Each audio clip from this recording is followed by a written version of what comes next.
Every day I review a new story. This is Bad Born Blood, which is a Korean webtoon done by the same studio that did Soul Leveling and Omniscient Reader. Now this series is very different from a lot of webtoons out there, and that's because it's sci-fi, which for some reason in the webtoon space is not very popular amongst readers, but also very costly for producers to create. As you can imagine, action is the most expensive genre to make, but within that, sci-fi is the most expensive, world building.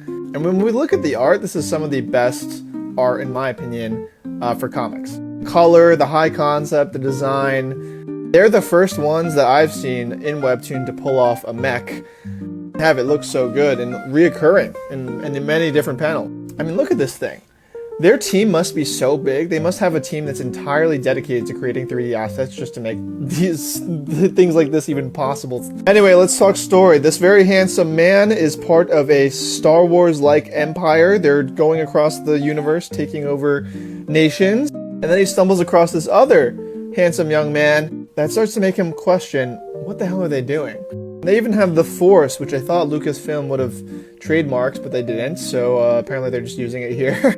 I'm only like 3 or 4 chapters in, and it's a lot different still from a lot of the other action webtoons that I've checked out. Just because, again, it's in the sci-fi space, there's not a lot of basis for them to copy or go off of, so they have to do something relatively new. I do like the theme that the main character is ultimately brainwashed into fighting this war and then is kind of getting pulled out of it.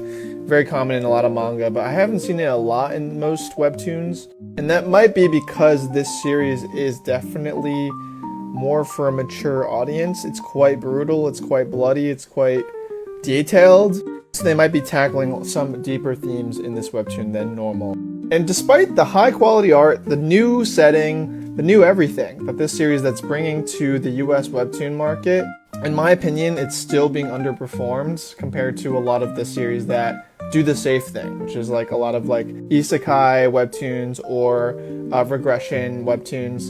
And again, I don't know what webtoon readers have against sci-fi. Maybe if you guys are webtoon readers, please leave a comment to let me know why you guys are against sci-fi. But I definitely think that this series deserves a lot more readers. I'm super surprised. I also think it's needed for studios to just take risks in this space, which you would think sci-fi is not a risk, but it is a risk.